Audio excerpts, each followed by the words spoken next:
I'm going to predict that this fourth video in the series of belongingness is probably going to be the least watched.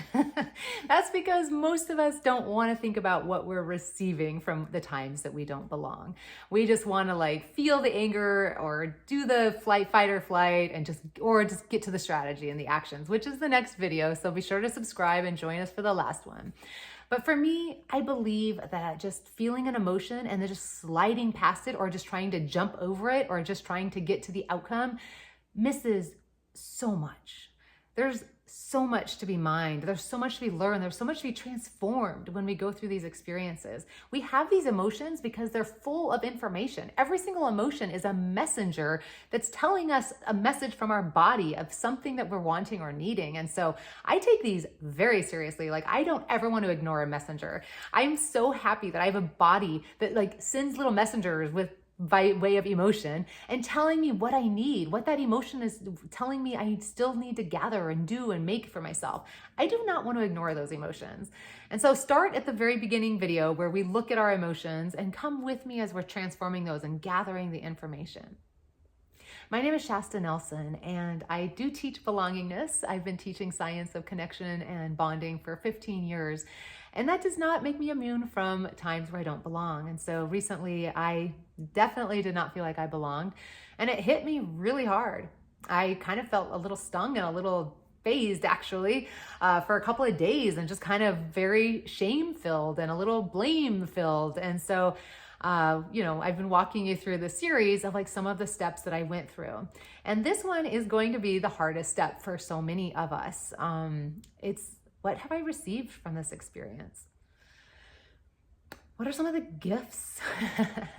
I say that knowing it's so hard for some of us. What are some of the benefits? I don't believe there's such a thing as a wasted experience. I believe there's awful things, way more awful than this. But I believe that good can come from it, and I believe that we can become better people through it. And so especially in a situation like this where I was not in danger, I was safe at all times, how important it is for me to look back and to see what my role could have been, how could I have handled it differently, just kind of reflecting and asking the question before I get to the end, before I tie it up in a little bow, what have I received from this? And sometimes that takes a little distance before we can do it. But sometimes just asking the question, you might surprise yourself. You might think, nothing, Shasta, nothing. And then you just ask the question and put a pen in your hand. And if it's anything like me, it's amazing. There's wisdom bubbling up, ready to be seen. So for me, it's not a question I was eager to ask, but I said, what have I received? What's the upside of this experience that I've gone through? And there's 4 things that jumped up for me that I would like to share with you. Your list might look completely different, but I just want to be vulnerable and self-transparent a little bit here and help share what I put on my list because it might give some ideas for your list. So the very first one, obviously, is empathy. I talk about belonging all the time. It's one of my core teachings. And yet it's been a while since I have felt like I didn't belong. And so I know how to tap into that emotion. I know how to go back to places where I feel that. But wow, nothing more powerful than having that experience in real time right now. It gives me empathy of oh yeah, oh yeah, this is what that feels like. Oh yeah, this is why it sucks so much. Oh yeah, this is what other people are feeling with me right now in their own settings. And so it immediately connects me to all of you. It helps me remember why I'm doing this, and it helps me have empathy for those experiences. In fact, to be really honest, there was probably about a month before this thing happened where I was facilitating a group, and I was watching a similar dynamic happen where I was watching a couple people who knew each other really well, and I could watch a couple other people trying to feel like they were connected to these people. And I remember the time just being just connect with each other. Don't worry about these people who are closer. Just connect with each other. You're okay. I could feel myself internally just kind of willing them to not feel like they need to be connected to these couple people. Fast forward 1 month and there I am doing the exact same thing. Doing the exact same thing where I'm in a room with 100 people and I'm looking at a couple people and wanting a certain response and a certain connection with them, and then therefore not feeling included. There's plenty of people around me I could have gone and connected with. So this is really important for me to just realize, like, this reminds me, this connects me to humanity, it puts me on the other side. We all need that at different times. And so empathy, like, I take that, and that is no small thing. That is a gift that will inform me and fill me up for a long time. So empathy is huge. The second thing that I received from this is support, like a ton of support. Now, mind you, I had to actually reach out for that support, which I felt comfortable doing with other groups, but I came home from that experience and I immediately shared it with a couple of friends. I immediately did a video and blogged and vlogged about it and shared it with all of you. And the responses I got back were so supportive. I got so much encouragement back from all of you saying, oh my goodness, yes, I know this feeling. This is so powerful. Thank you for sharing. Thank you for being honest. So it validated me. It helped me feel connection there.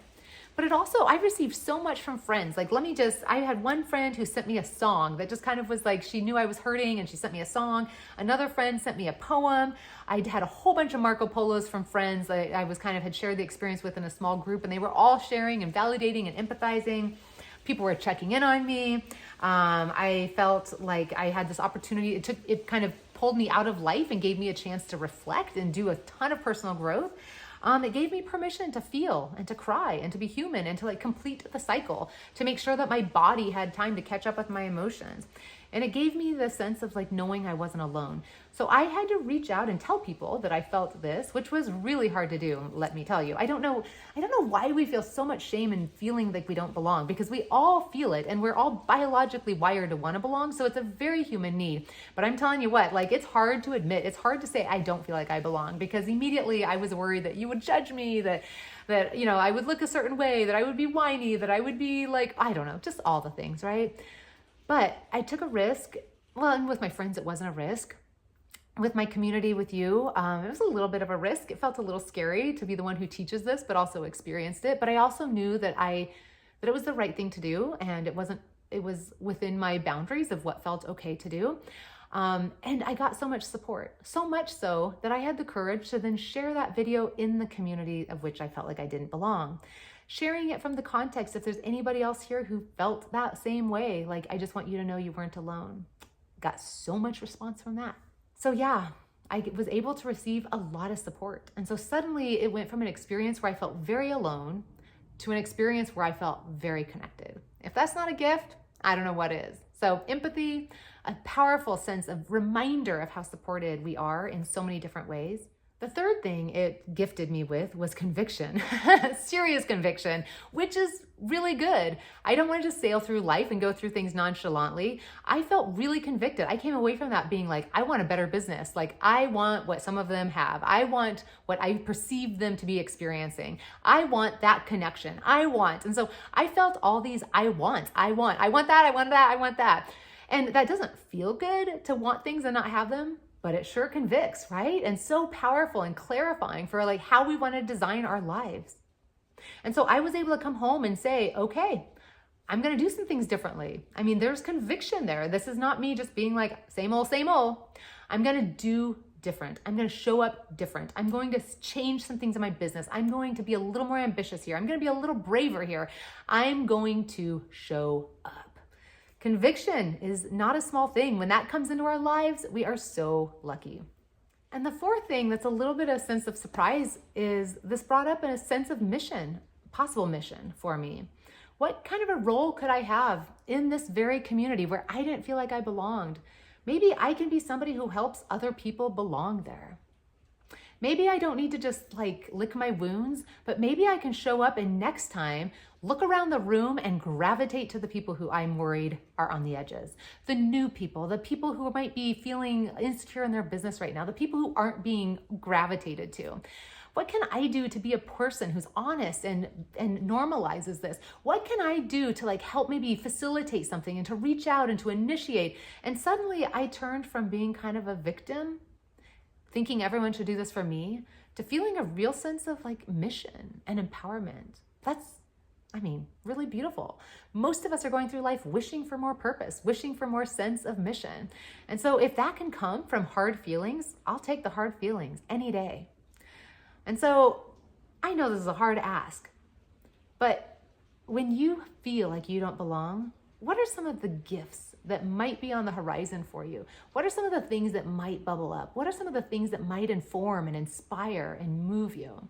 So those are a couple of the gifts that I've received. I know this is a hard one. And the next video, we are going to go and dive into what can we actually do to move from feeling like we don't belong to that we do belong. But thank you so much for joining me. Thank you for doing the hard work of not just feeling the emotion, but mining them and just grabbing everything that's good in there. So I hope this served you. I would love to hear in the comments, what other things have you ever received from a sense of not belonging?